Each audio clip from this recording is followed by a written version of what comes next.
여러분, 가는 날이 장날이다. 이런 말을 우리가 이제 평상시에 주로 잘 사용하고 있지 않습니까?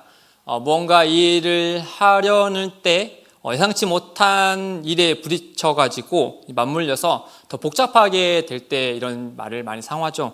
보통 저 같은 경우에는 운전할 때 많이 사용합니다. 운전을 해서 어딘가 좀 급하게 가려는데 하필이면 그때 도로를 공사하는 거죠. 눈으로 봤을 땐 전혀 이상이 없는데 왜 하필 내가 가는 그날 꼭 그곳에서 도로를 공사하는지, 그걸로 인하여서 이제 늦어지면 어쩔까 하면 이렇게 노심초사할 때, 갈 때 왜 하필 가는 날이 장날이더니 또 이런 일이 있구나 라면서 우리가 사용하곤 하죠. 우리의 일상이 다 계획대로 되면 참 좋겠지만 그렇지 않은 경우들이 참 많은 것 같아요. 때로 생각하지 못한 이런 변수가 등장해서 계획했던 일이 어그러질 때도 있고, 또 통제할 수 없는 일 때문에 가슴 졸일 때도 너무나도 많이 있는 것 같습니다. 그런데 또 한편으로는 이 생각지 못한 이런 변수나 또 통제할 수 없는 상황이 오히려 나에게 유리하게 또 유익하게 할 때도 덜어 있는 것을 우리가 경험적으로 이제 알 수 있죠.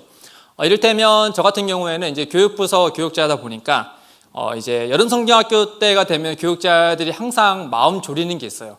바로 날씨입니다. 이제 아이들이 둘째 날, 이제 마지막 날에 보통 이제 물놀이를 기대하니까 날씨가 참 중요해요. 그래서 참 맑은 날을 위해서 항상 기도하면서 또 그날인데, 제가 예전에 이제 했던 사역 한 교회에서 이제 여름 성경 학교를 위해서 이제 캠프를 갔는데 하필 가는 날 태풍이 올라온 거예요. 이제 아이들의 눈빛이 여러분과 비슷했어요. 어쩌면 좋나. 선생님들도 마찬가지였고. 그러니까 선생님과 저랑 이제 막 있어서 이제 기도를 했죠. 그럼에도 불구하고 첫째 날에 비가 왔어요. 태풍이 이제 올라오고 있는 거죠. 이제 가서요, 막상 캠프장에 도착하고 이제 비가 오니까 다음날 계속 걱정이 된 거잖아요. 저는 이제 큰일 났구나 라고 해서 내일도 당연히 비가 올 테니 다른 프로그램을 준비해야 되겠다라고 생각하고 있었는데, 아이들은 전혀 달랐어요. 아이들은 오히려 태풍이 오면은 바다에서 노는 것처럼 파도 치지 않을까? 이런 생각하면서 더 재밌게 놀 수 있겠지, 뭐 비 맞으면서 놀면 되지 라고 하면서 태연하게 이제 당연히 자기들은 물놀이 할 거라고 생각하고 있는데, 이제 교육자와 교사들 입장에서는 그렇지 않죠. 아이들의 안전에 문제가 있으니까. 그렇게 시간에 들어서 이제 하루 그날 첫째 날에 우리가 이제 같이 기도하는데 무언가 모르게 제 마음에 어떤 마음이 들었냐면, 모르겠다, 우리 같이 기도하자 해서 다음날 좋은 날씨 주시라고, 하나님 앞에 기도하자 얘들아. 우리가 해야 될 일은 하고 우리 하나님께 이제 모든 일을 맡기자 하면서 이제 열심히 기도했는데, 다음날 정말 놀랍게도 다음날 햇빛이 쨍쨍한 거예요. 그래서 아이들이 물놀이를 정말 신나게 했습니다. 그런 다음에 그날 저녁, 둘째 날 저녁 기도할 때요, 정말 힘있게 기도했어요. 왜냐하면 아이들이 경험했잖아요. 얘들아, 어제 하나님께 기도했더니 하나님 응답해 주셔가지고 우리가 신나게 물놀이 하지 않았냐? 라고 했더니 아이들도 그 말에 딱 체감이 되니까 같이 힘있게 기도하고 뜨겁게 기도했던 그날이 기억이 나요. 첫째 날에는 정말 일이 꼬였다라고 생각이 되었지만 오히려 그걸 가지고 하나님 앞에 더 기도하고, 그러고 나서 다음날 됐더니 오히려 좋은 것으로 우리에게 받아짐으로 인해서 더욱더 힘있게 기도하게 되는 그런 일을 경험했죠. 일이 꼬일 때 보면 그 꼬이는 것 때문에 우리의 삶을 좀 더 해롭게 할 거라고 우리가 생각하겠지만, 다르게 보면은 그거는 어쩌면 우리에게 새로운 가능성을 기대하게 하는 하나의 요인이 될 수 있습니다. 오늘 일을 위해서 오늘 말씀에 보면은 이 해롭게 될 그런 일이 꼬이는 일이 오히려 우리에게 새로운 기대를 하게 하는 이런 전환점이 되게 하는 필수적인 요소를 우리에게 알려주는데요. 어떤 일이 있었냐면, 우리가 큐티에서 말씀을 알겠지만 지금 모세의 상황을 한번 눈을 감고 상상해 보면은 정말 일이 꼬일 대로 꼬인 상황에 놓였어요. 아마 처음에는 단 몇 사람만 하나님의 뜻을 알려주고 재판하면 되겠지라고 생각했을 거예요. 그러나 이제 삽시간에 소문이 온 이스라엘에 퍼진 거예요. 그러니까 사람들마다 그전에는 노예에서 이런 재판도 판단을 받지 못했지만은 이제는 자유인이 됐으니까 나올 수 있지 않습니까? 사람들이 모세에게 나타나기 시작한 거죠. 줄을 서기 시작했습니다. 그래서 그로 하여금 하나님의 뜻을 물어보고자 사람들이 줄을 서기 시작한 거죠. 18장 13절에 보면은 이렇게 되어 있습니다. 이튿날 모세가 백성을 재판하느라고 앉아있고 백성은 아침부터 저녁까지 모세 곁에 서 있는지라. 여러분, 장정만 60만 명이니까 참 백성들이 얼마나 길게 서 있었을까라고 상상하며 과연 그런 일이 있을 수 있을까라고 의문이 들겠지만 오늘날도 보면은 유명하고 용화하다고 하면은 전국에서 다 몰려오지 않습니까? 전날 새벽에 텐트를 치면서까지 기다리죠. 그걸 보면은 그 당시에도 이럴 수 있겠구나 하는 것을 별로 대수롭지 않게 생각할 수 있을 것 같습니다. 어떤 사람들의 이야기를 듣고 하나님께 묻는 모세나 또 모세를 만나기 위해서 아침부터 저녁까지 기다리는 사람들 모두의 상황이 보니까 모두 기력이 쇠할 정도로 지쳐 있는 상황이었어요. 이를 보아서 모세와 이스라엘 백성들은 이 하나님의 능력으로 출애굽은 했지만 미처 이런 일에 대해서 대비를 하지 못했던 것 같아요. 아마도 모세는 아침부터 저녁까지 기다리고 있는 이 백성들을 보면서 속으로 이게 아닌데 라고 생각이 들었겠죠. 그러나 밀려오는 사람들을 멈추고 무언가를 새로 계획하기에는 모세에게 조금의 틈도 주어지지 않았던 것 같습니다. 참 이러지도 저러지도 못하는 중에 어딘가 모르게 계속 끌려가고 있는 이런 모세의 상황을 우리가 한번 상상할 수 있게 되는 거죠. 이런 상황이 근데 비단 모세에게만 해당되는 건 아닌 것 같아요. 오늘을 사는 우리에게도 마찬가지로 이런 일들이 참 많이 일어나는 것 같습니다. 직장에서 분명 윤리도덕적으로 옳지 못한 일을 보고 있노라며 마음으로는 이게 아닌데 라고 하지만 현실에는 가족의 생계를 책임져야 되기 때문에 저는 회사에 계속 있어야 돼요. 그렇기 때문에 우리는 묵인하게 되죠. 그렇게 한 번, 두 번, 여러 번이 되어서 결국에는 나조차 그런 일에 대수롭지 않게 받아들이는 이런 모습을 볼 때면 이게 아닌데 이렇게 해서는 안 되는 것 같은데 라고 하지만 끌려가는 우리의 모습을 보게 됩니다. 자녀의 신앙 교육도 매우 중요한 건 알지만 그렇다고 학업의 양을 포기할 수 없어서 정말 이 두 가지를 끊임없이 애써서 했는데 그런데 그 애씀과 동시에 자녀와의 이런 관계에 자꾸만 어그러지는 모습을 볼 때면 이 자녀를 위해서 이와 같은 일을 하는데 왜 이런 일들이 벌어지는 거지 하면서 그럼에도 불구하고 포기할 수 없으니까 계속 끌려가는 이런 모습들이 우리에게 있죠. 교회 사역도 마찬가지입니다. 바쁜 사역 일정을 해내느라 정작 중요한 거를 놓치고 있는 듯한 느낌을 받을 때가 종종 있게 되죠. 제가 말씀드리는 요지는 우리가 무언가를 열심히 해내고 있지만 정작 그 해냄 속에 무언가 공허하거나 또 결핍되어 있는 것이 포착이 되거나 생각이 되며 우리는 그것을 그대로 내버려 둬서는 안 된다는 거예요. 그것을 오히려 여기에 어떤 조치를 취해야 되겠구나, 조정을 해야 하는 거구나 라는 사인으로 받아야 한다라고 하는 거죠.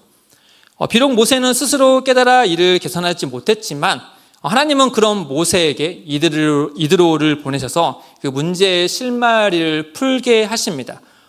그 장면을 우리 한번 같이 계속해서 이어서 보면은 이드로가 모세에게 그 일의 문제의 실마리를 풀기 위해서 제시한 세 가지를 한번 생각해 보면 좋겠는데요.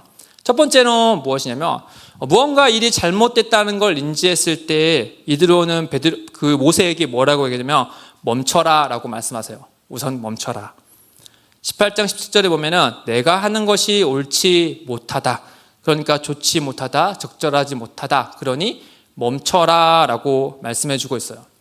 여러분 꼬인 실타래를 생각해 보면요. 먼저 해야 될 일은 뭘까요? 그걸 풀기 위해서. 자꾸 막 손대야 될까요? 아닙니다. 두 손을 놔야 돼요.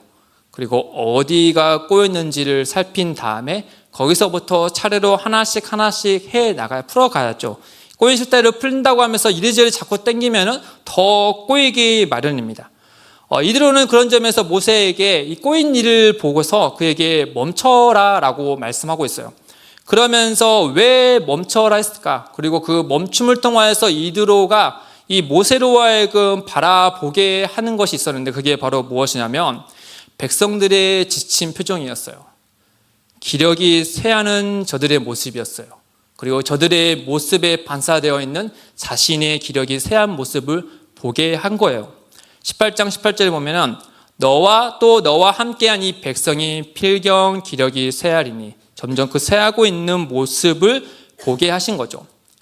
모세는 하나님 앞에서 하나님의 율례의 법도를 통해서 옳은 일을 하는 중이었지만 정작 모세와 이스라엘 백성들은 기력이 쇠해지고 있는 상태였어요. 하나님의 일을 할 때 기쁨이 그들에게 충만해야 마땅한데 오히려 기쁨은 사라진 채 오히려 기력이 쇠하는 그 모습을 보며 뭔가 잘못된 것이 확연히 보인 거죠. 가족을 위해서 열심히 가정을 살피지만 그 안에 사랑이 꼽히지 않는다며, 직장에서 일이 열심히 하지만 그 안에서 기쁨을 발견하지 못한다며, 사역에 있어서 기대하는 마음이 없다며 우리는 그것을 잠시 멈출 필요가 있습니다. 멈출 때야 비로소 보이지 않는 것들, 그 보이지 않는 것들이 비로소 보이게 되거든요. 근데 실은 생각해 보면은 일이 꼬일 때 우리는 멈추지 못한 게 이유가 있어요. 왜냐하면 그 일이 멈췄을 때 일어난 일에 대해서 우리는 불안하거든요. 우리는 두렵습니다. 거기에 대해서 그것을 감당할 자신이 없어요. 그렇기 때문에 이드로는 모세로 하여금 멈춰라 했을 때 그 전제는 바로 무엇이냐? 하나님 앞에서예요. 일을 멈췄을 때 하나님이 우리를 끝까지 붙들고 계신다는 사실, 그 사실을 통하여서 그에게 멈추라 라고 말씀하고 있는 거죠. 그 다음에 둘째는 바로 무엇이냐? 문제를 직시하라는 거였어요. 모세가 직시할 문제는 길게 줄을 서서 일이 꼬인 그 상태만은 아니었어요. 그가 직시해야 될 문제는 모세 자신에게 주어진 소명이었어요. 자기에게 주어진 그 소명과 그 사명이 그 본질적인 것이 무엇인지에 대해서 다시 생각해 보라. 그것을 다시금 상기시켜 봐라 라고 하는 거였어요. 보시면 모세가 하는 일 자체가 문제가 아니에요. 백성의 지도자로서 모든 사람들의 이런 문제를 하나님 앞에서 옳게 해결해 줄 책임이 지도자에게는 있어요. 그러나 문제는 이 일이 너무나 모세 한 사람에게 집중된 나머지 정작 지도자로서 모세가 해야 될 소임에 집중하지 못하게 된 것에 있는 거예요. 모세의 부르심에 있어서는 이 백성들을 하나님의 거룩한 백성답게 바로 세워야 될 일에, 그 일에 집중해야 되지만 오히려 백성들의 이런 사사로운 문제를 해결하느라 정작 해야 될 일을 하지 못하는 일이 벌어진 거죠. 영국 정치가 한 사람이 이런 말을 했어요. 지연되는 정의는 거부된 정의다. 참 이 모세의 상황에 너무나 적절한 것을 되짚은 것 같아요. 그에게 맡겨진 소임은 이스라엘 백성들을 애굽에서 인도하는 것뿐만 아니라 그들을 하나님의 거룩한 백성으로 세워야 했습니다. 생각해 보면은 하나님은 이 모세의 이런 상황을 모르시지 않았을 거예요. 정작 모세가 해야 될 일은 따로 있는데 그 일을 하지 못하고 이리저리 끌려다니는 그 모습을 볼 때 하나님은 그에게 정말 필요한 것이 무엇인지를 아셨을 거예요. 왜냐하면 우리가 18장 다음에 19장의 말씀을 보면 하나님은 모세를 통하여서 하실 일을 크게 계획하고 계시거든요. 그에게 말씀을 주시고 십계명을 주시고 율례를 주시고 법도를 주시고 성막을 짓는 법을 알려주시고 또 제의법을 알려주시고 시민법을 다 알려주실 계획을 세우셨어요. 모세는 그 하나님의 백성에게 하나님이 주신 그 말씀을 가르쳐야 되고 그것을 그들에게 전해야 될 책임이 가장 중요했거든요. 그러나 지금 모세의 상황에 그걸 할 여력이 없는 거예요. 그러니 하나님은 그 이드로를 모세에게 보내셔서 그 문제를 파악하게 하시고 그 다음에 그 상황을 조정해 주시는 것이죠. 여러분, 이 점에서 저는 무엇을 좀 생각했으면 좋겠냐면 하나님께서 이 모세의 상황을 아시고 그에게 돕는 자를 보내셨다는 거예요. 하필 딱 그때 이드로가 나타나서 하나님 백성에 대한 이야기를 듣고 또 19장에 하나님께서 말씀을 주시기 앞에 그에게 이 상황에 대해서 조정할 수 있도록 모세 혼자 할 수 없는 그 일을 이드로를 보내서 그 일을 돕게 하셨다라고 하는 거예요. 여러분, 우리가 하나님의 일을 행할 때는요, 또 우리가 일상성에서 하나님과 동행할 때는요, 우리에게 어떤 문제가 부딪히면요, 항상 하나님은 우리에게 그 문제에 매몰되지 않도록 우리 주변에 돕는 사람들을 배치해 주신다는 거예요. 아담에게는 하와를, 아브라함에게는 멜기세덱을, 또 사도들에게는 7 지사를 주심으로 인해서 하나님의 일을 또 하나님과 동행함 속에서 보다 건설적이고 지혜롭게 주어진 것을 감당하도록 하나님은 늘 돕는 자를 우리에게 주십니다. 우리가 정말 하나님께서 우리와 함께 하시고 그 돕는 자를 주신다라고 믿는다면 그 믿음의 렌즈를 끼고 주변을 살펴보며 하나님은 필히 우리에게 돕는 자를 주셨어요. 제가 우리 교회 이제 어린이부로 처음 맡았을 때의 기억인데요. 제가 이제 처음 어린이부를 맡았을 때 가장 걱정스러운 일은 1학년부터 6학년까지 전 학년을 같이 예배 드리는 문제였어요. 여러분도 다 분당우리교회에서 이제 오셔서 아시겠지만은, 보통의 이제 어린이 부서라면은 1, 2학년, 3, 4학년, 5, 6학년 붙든지 1, 2, 3학년 붙고 4, 5, 6학년 붙죠. 학교도 1학년, 2학년, 3학년, 4학년, 5학년, 6학년, 학년 나누지 않습니까? 다 그만한 이유가 있거든요. 몸도, 뭐, 발달 상황도, 또 그들의 문화적인 배경도, 또 교육을 받아들이는 그런 수준들도 다 다르기 때문에 나름대로 이유를 들어서 다 이렇게 분리를 해놨어요. 그러나 이제 우리 교회는 그럴 수 없는 상황이지 않았습니까? 그러니까 저학년부터 고학년까지 한 부서로 운영을 해야 됐어요. 그러니까 저의 가장 큰 고민은 뭐였냐면은 선생님과 같이 이야기를 할 때, 이 문제를 어떻게 해결하면 좋을까? 그래서 저학년이 먼저 예배드리고 고학년은 바깥에서 어떤 공과를 하고 그 다음에 서로 체인지를 할까? 이런저런 얘기를 많이 하는 중에 우리 어린이부의 한 선생님이 좀 나이가 있으신 선생님이 딱 이렇게 말씀해 주시는 거예요. 목사님, 저는 생각이 다릅니다. 오히려 1학년부터 6학년까지 다 같이 예배드리며 더 재밌고 더 신나고 더 교육적으로 신선한 일들이 일어날 것 같아요. 저는 오히려 기대가 됩니다. 라고 얘기하는 거예요. 저는 그전까지 되게 고민이 많았거든요. 또 잘하고 싶은 마음에. 근데 그 선생님의 이 말 한마디가요, 저의 마음을 참 시원하게 해줬어요. 근데 앞에 어떤 일이 벌어질지 몰랐어요. 그러나 제 마음을 시원하게 해주면서, 그래. 오히려 하나님께서 이렇게 묶어주신 것은 오히려 그 안에서 하나님의 새로운 것을 발견하고 또 그가 하나님을 기뻐하는 것이 분명히 있겠지라고 하면서 선생님과 마음을 고쳐먹고 같이 기도하면서 예배를 준비하는데요. 제가 첫날 예배 드릴 때 그때 그 모습을 지금도 기억해요. 저 참 그 모습을 보면서 많이 반성했습니다. 왜냐하면 제 생각이 틀이 깨지더라고요.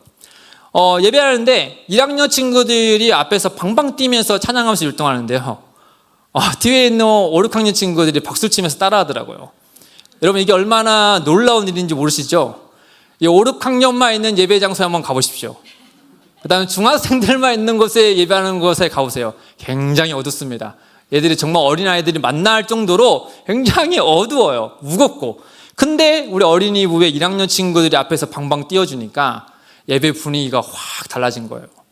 뒤에 있는 친구들도 같이 예배 드리고 또 어떤 캠프를 하게 되면은 또 성경학교 활동하게 되면은 또 고학년 친구들이 저학년 친구들을 돌봐주고 또 저학년 친구들은 고학년 친구들을 같이 잘 따라주고 또 그 안에 선생님들이 같이 기쁨으로 맞는 이 모습들이 참 하나님이 우리에게 주시는 그 신선한 기쁨으로 저는 받았습니다.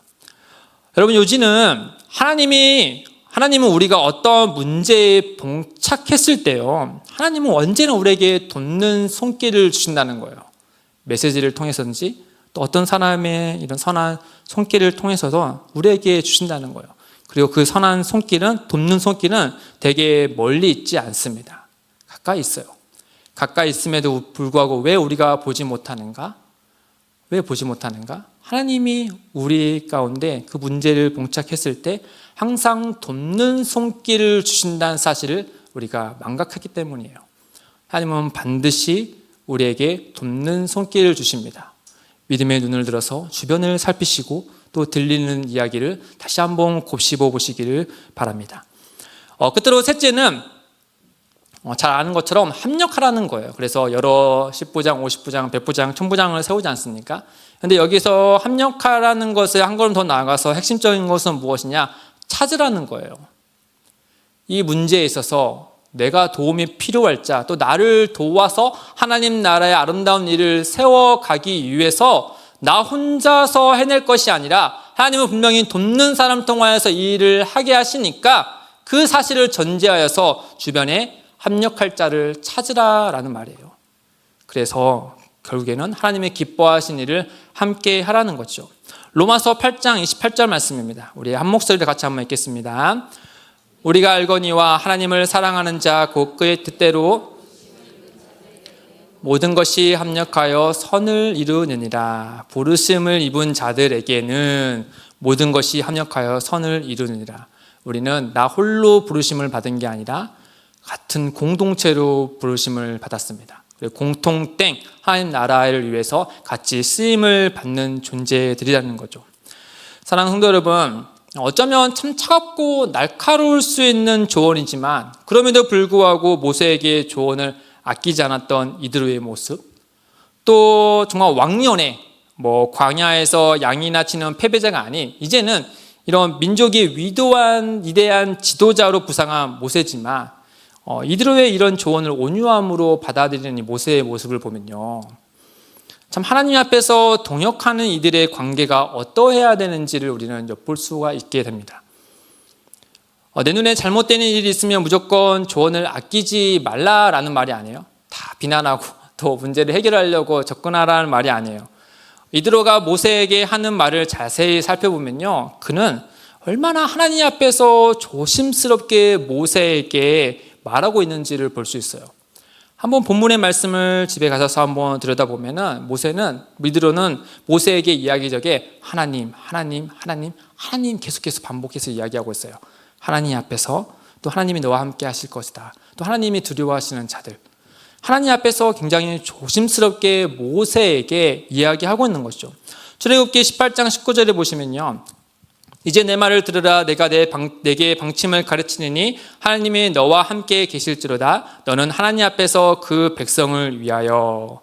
그러니까 이드로는 늘 하나님 앞에서 그에게 조언을 하는 자였고, 또 모세는 하나님 앞에서 이드로의 조언을 듣는 자였어요. 그러니까 공통된 건 무엇이냐? 하나님 앞에서 이드로와 그리고 모세의 관계가 놓여져 있다라고 하는 거죠. 실은 생각해 보면은 우리가 누군가의 어떤 문제에 있을 때 조언하려고 하면 우리는 망설이게 되죠.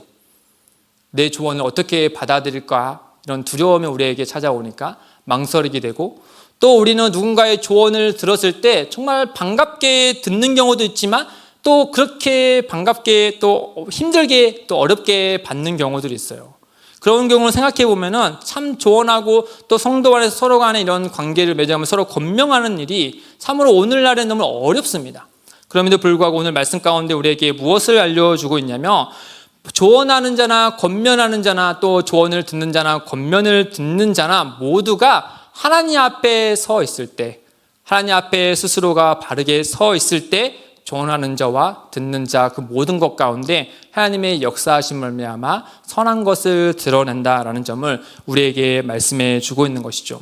사랑하는 성도 여러분, 혹시 일이 꼬인 적이 있으십니까? 또 꼬인 문제 가운데 참 어려움을 겪고 계십니까? 여러분, 하나님 앞에 서 계시기를 바랍니다.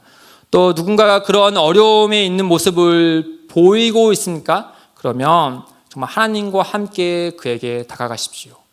그래서 하나님 안에서 그 모든 일이 아름답게 해결되어서 하나님께 영광이 되어지는 성도님들 되시기를 주님의 이름으로 축복드립니다. 우리 같이 찬양하며 기도하겠습니다.